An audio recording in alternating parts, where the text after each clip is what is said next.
bamboo diplomacy. Trump seems to be confused between Biden and Obama. Why is OpenAI battling it out with Elon Musk?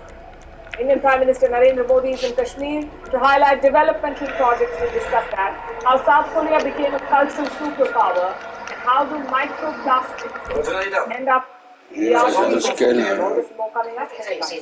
Die zijn woord tegen dat was het toch.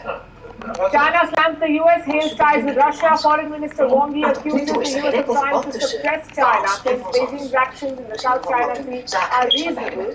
China's top diplomat also wants Taiwan against seeking independence. Zegt dat toch wel als hier iets mee te maken heeft? Toch, dat kan toch niet anders? In India, the election commission warns Congress leader Rahul Gandhi. The caution comes after Gandhi's rise that Prime Minister Modi will last the opposition leader to be careful in his public remarks. Says there will be stern action for those violations of the modern code of conduct.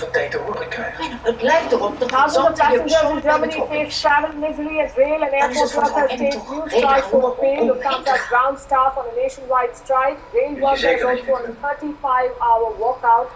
Industrial action has hit Germany hard in recent months. Russia adds Garry Kasparov to its list of terrorists and extremists. The chess grandmaster is a fierce critic of President Vladimir Putin. He has repeatedly spoken out against Russia's invasion. Hello, you're through to Pegasus Lifestyle Management. How can I help? It's an honor to be part of this list. Thank you, sir. Your specialist vehicle is now ready for you at our nearest pickup station. Call again. Goodbye. IBM procedures. The law provides immunity to an individual in case of death or damage to an embryo.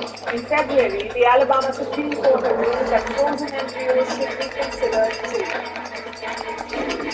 Last month was the warmest February on record globally. It was the 9th straight month of historic high temperatures worldwide.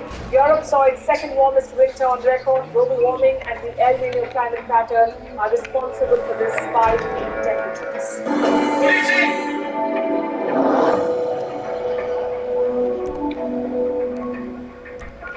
We start with the war in Ukraine. It has reached Africa, the country of the Sudan. The capital of Sudan is Khartoum. And Ukrainians and Russians are clashing there. It's hard to believe, but it is true. The war in Ukraine has a new battlefield, the Sudan, where Kiev has put boots on the ground. But how did Ukraine end up in the Sudan, and why did it get involved in the first place? The conflict in the Sudan has been going for months now, but it doesn't get the kind of attention that Ukraine and Gaza get. Fighting has been off. More than 13,000 people have died in the Sudan. More than 8 million people have been displaced. Another 25 million people desperately need humanitarian aid. So it is a messy affair. And with Ukraine's involvement, it's getting worse. The conflict began in April last year. Kiev entered the picture around August, courtesy this man, Abdel Fattah al-Burhan, the de facto military leader of the Sudan, at war with his former friend and ally. He's leading the rebel forces, before the RSF. At one point, these rebel forces were gaining the upper hand. Al-Burhan was on weak footing. He needed someone to rescue him. Guess who stepped up?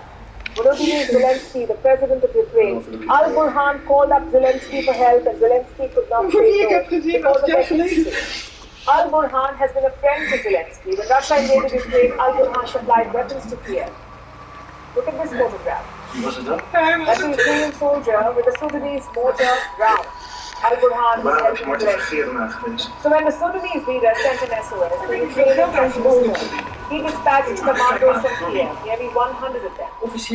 Their first mission was to save Al-Burhan. The rebel group called RSF, or Rapid Support Forces, were taken in. They're led by this man, General Mohammad Hamdan Dagalo, better known as Hemedti.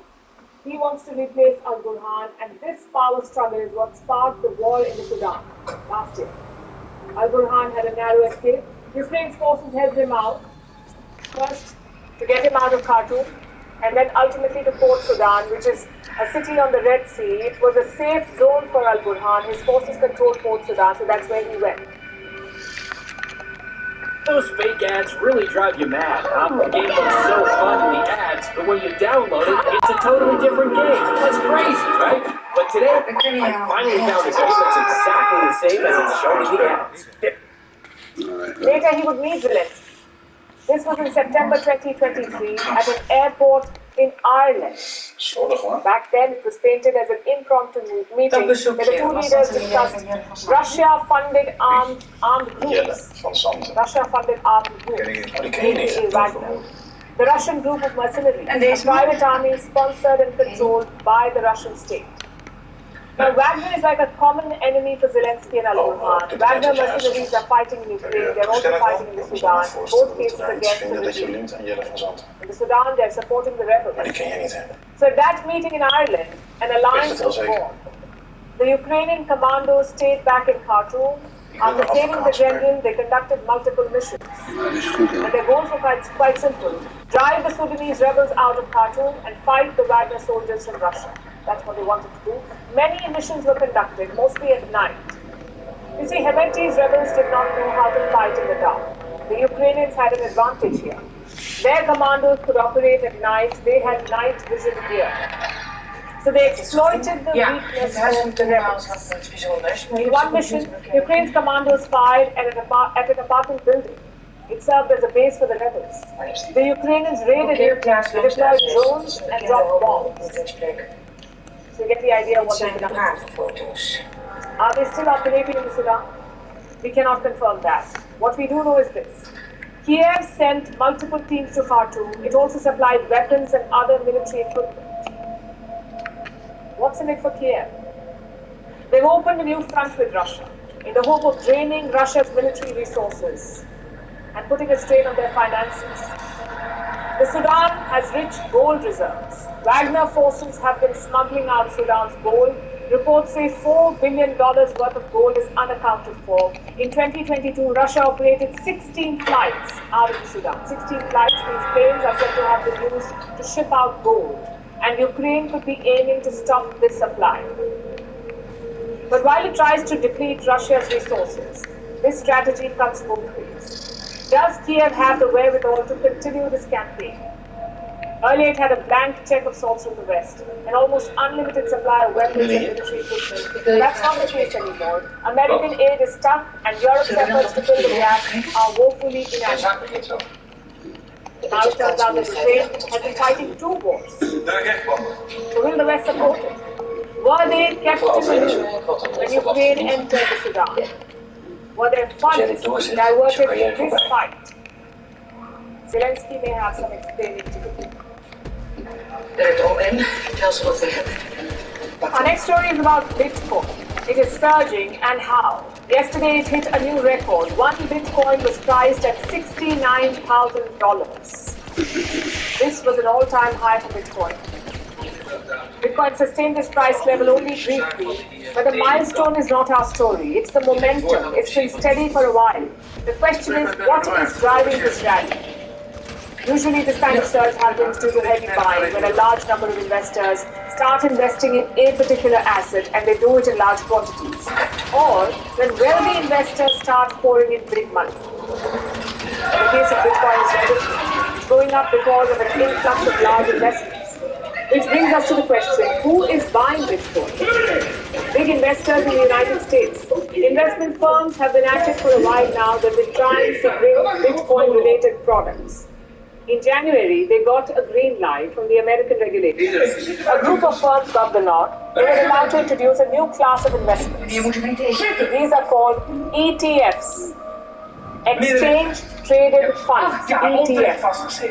These funds work like mutual funds. Expert fund managers run them. They collect money from investors and invest them directly into financial assets, like stocks, or in this case, Bitcoin. If you're an investor, you can buy these funds, ETFs, small amounts of money, meaning you can indirectly own Bitcoin, also a number of other digital currencies. You can own them through this fund, ETF. So now big names have entered the Bitcoin game, the likes of BlackRock, Fidelity, and Grayscale. Reports say they have bought hundreds of thousands of Bitcoins, and that's what's caused